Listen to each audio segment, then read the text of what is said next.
Four Nights of the Apocalypse Chapter 82 is currently out, and I have to say this is another really awesome chapter.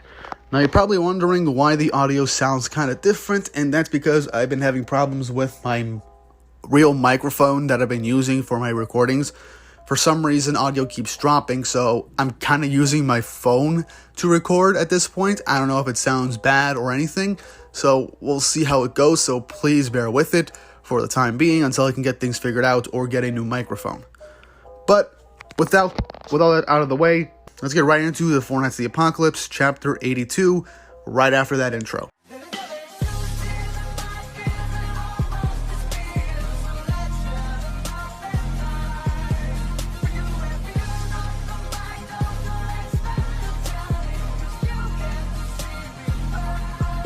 So Chapter 82 of the Four Nights of the Apocalypse, titled Each and Every Conflict.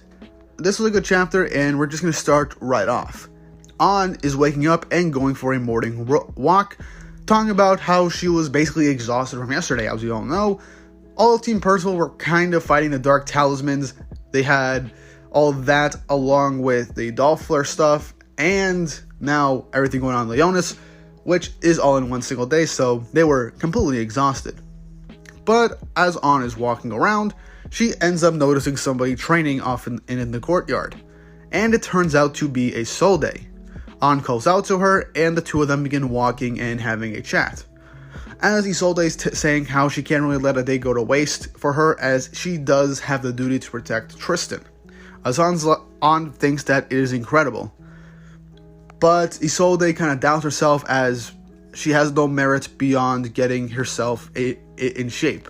Because in the end, she states that she was useless and ended up putting Tristan in danger, most likely talking about the Meligaland incident the other day, which she had a really awesome moment basically just leading the Holy Knights to attack Meligaland as Tristan and Percival were kind of knocked out.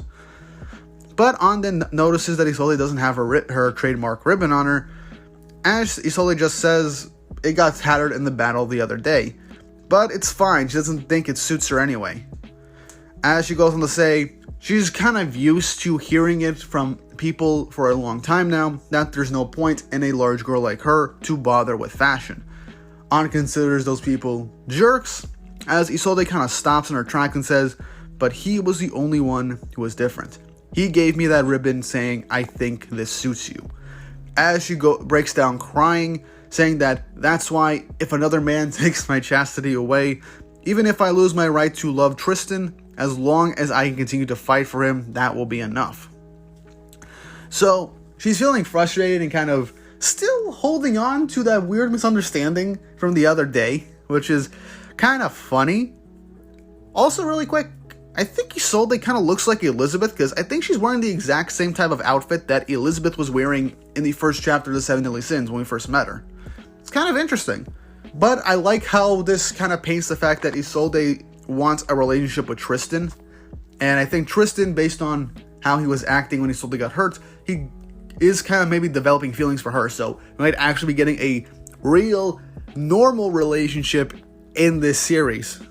Because even though I said so, the relationships in Seven Deadly Sins were not what you would consider very normal. Still, I like those relationships a lot, but I don't know, they're not really what many would consider normal. At least this kind of gives some hope to actually giving the main characters of this series an actual normal relationship. But An kind of scratches her head and tells Isolde that, well, you might kind of have the wrong idea, as Isolde is kind of repeating what happened yesterday by telling An about what happened. As An just whispers in her ear how a woman actually loses her chastity, as Isolde gets very embarrassed, bright red, and starts freaking out, talking about if that were to happen with someone other than Tristan, I would just bite my own tongue off and I would rather just die. So yeah, she did have the big misunderstanding, and Isolde is definitely like a very innocent person, so this was a fun little freak out as An kind of being the more knowledgeable person in terms of everything, I guess, since it wasn't super sheltered. Plus she's 16, I figured this is something that also is common knowledge for any 16-year-old. But An just tells Isolde they kind of go easy on Percival, as she's going to keep an eye on him whenever he gets into some kind of mischief. Plus he kind of looks like a kid, and he's just as clueless as one anyway, so to kind of go easy on him. He slowly thanks An as she reaches out her hand, saying, as holy knights, we should do our best from here on out. But An kind of gets a little sad when she says this, as she just says, I'm not a holy knight. Because, yeah, she is not a holy knight. Remember, she kind of was self-trained. She was pretty self-trained, so it's kind of shows that she has some insecurities now that an actual holy knight is telling her, we should do our best. Kind of sucks, but I feel like An's going to have to go into wanting to do more to be considered a holy knight, because that is her dream after all. We then shift scenes to Nazianz, who is actually with Hendrickson. I stated this when him and Hendrickson had their first conversation during the Meligaland attack, that he should be an apprentice of Hendrickson and they should work together. It'd be a really awesome pairing, and that's what seems to be happening right now. Nazianz is kind of going very crazy about, the Demon World Snake and all the different things that Hendrickson has in his pharmacy, and I just like their little interactions. Even the fact that Hendrickson says something very interesting, that Meliodas brings Demon World Snakes back as souvenirs for him whenever he's away, which kind of implies that Meliodas still goes off to visit the Demon Realm whenever he can. So he does go to see Zeldris, being a good big brother, and it's just nice. It shows that Meliodas still cares for his brother, he still visits him, he still checks up on the Demon Realm, which is something that I think is really nice, and it's really nice passing knowledge. It helps build up the world and stuff that's happened over the time skip between this and 7 Deadly Sins. Hendrickson continues to compliment Nazianz on his ability to ingest, neutralize, generate, and synthesize poisons, which is something that is really cool and is working for medicine, that he was born for the art of medicine and pharmacy. Hendrickson asks how he learned how to be a pharmacist, and Nazianz mentions Ordo, a pharmacist who raised him and taught him everything. And then Hendrickson gives him a pretty cool suggestion. Why don't you come and be a part of my pharmacy? He does have the talent for it, and yeah, he could cure more illnesses and injuries this way. It's definitely his dream to become a pharmacist, and this is his best opportunity to. Hendrickson is the best in Leonis. He's a former disciple of the Druids. He knows a lot about medicine, so it makes a hell of a lot of sense for Nazianz to team up with him, be an apprentice, and work with him. But Nazianz kind of declines, saying that he wants to continue helping Percival, but that would mean that he would continue to travel with him. Hendrickson says it's true. He does have his duty as one of the 4 knights, but he tells Nazianz flat out, you're not a holy knight though. Soon they're going to have to make for a dangerous and unknown country, and if Nazianz goes, he might hold Percival back, which is something that Nazianz is going to have to tackle with, because Nazianz isn't the most straightforward fighter. He is more of a tactical person, and is also very, how do I put this? He's more of a support character in terms of their whole group, which is necessary for any character, but Percival can heal people too, so Nazianz doesn't seem to be too integral to the group at first glance. But Nazianz has his own skills, like everything dealing with poisons, because I don't think Percival can deal with poisons and stuff like that. But Nazianz is most likely going to have to deal with the fact that he is not a holy knight. Same with An. We then cut over to Donnie, as he is basically just coming back from saying hi to his grandparents now that he's back in Leonis.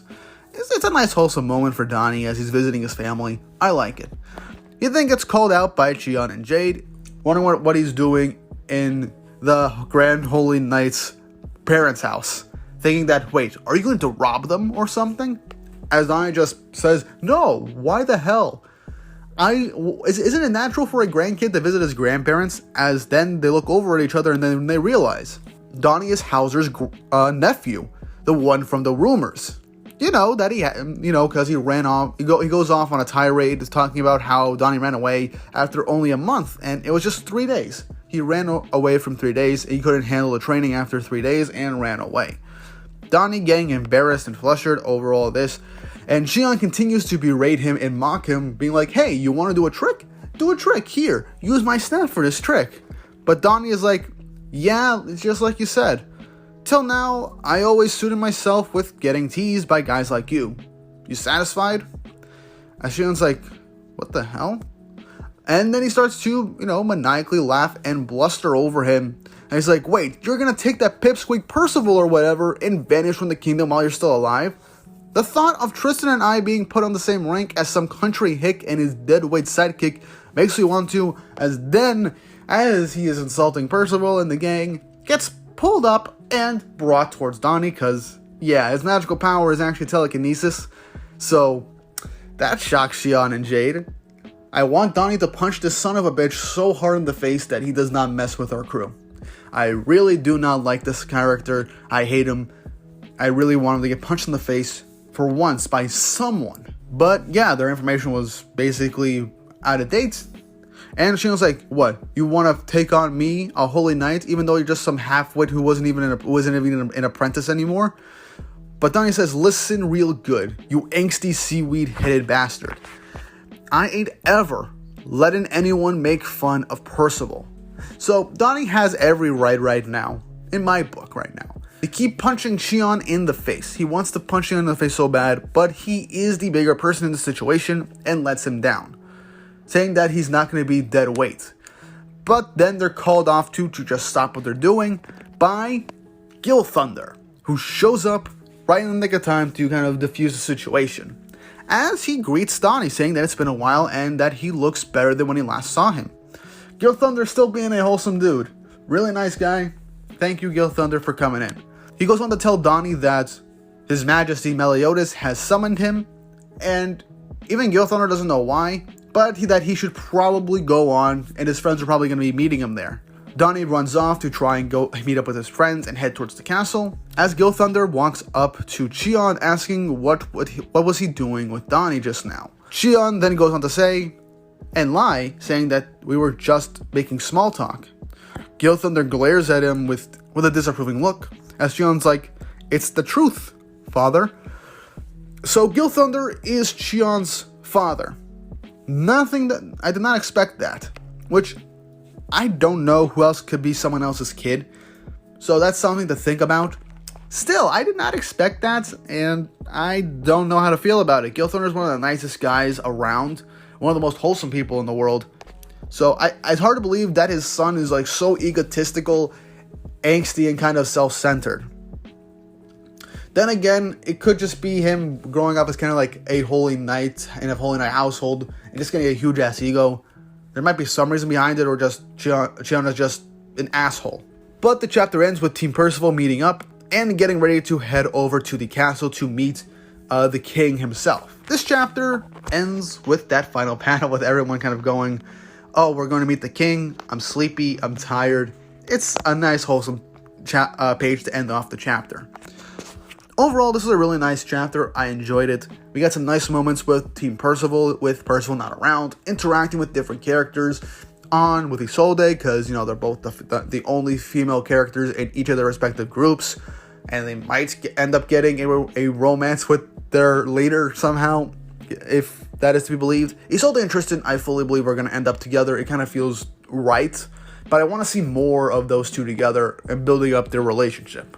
Naziennes and Hendrickson, a basically really good master-student pairing, and I want to see more of that, but I feel like we're going to end up going off to the next adventure pretty soon, and I can't wait to see it. And Donnie basically standing up for himself, and more importantly, standing up for his friends, especially Percival, who was being badmouthed by Xion just now, who is, like I said, a bastard that I just want to see him get punched in the face.